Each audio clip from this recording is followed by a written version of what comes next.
มันมืดบ่เฮ็ดนะลานา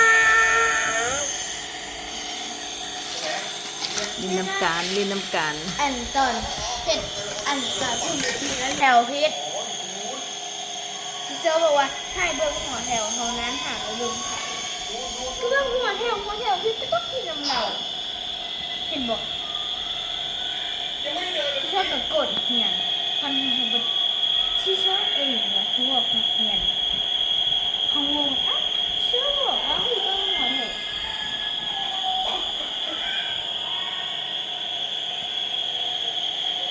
งานอดิเรกยามว่างของอายวงพระจันทร์เนาะ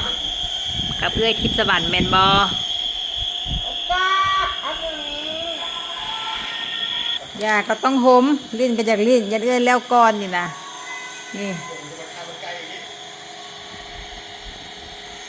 อดหยังอดหยังเอ้ยต้องลิ้นไหมต้องลิ้น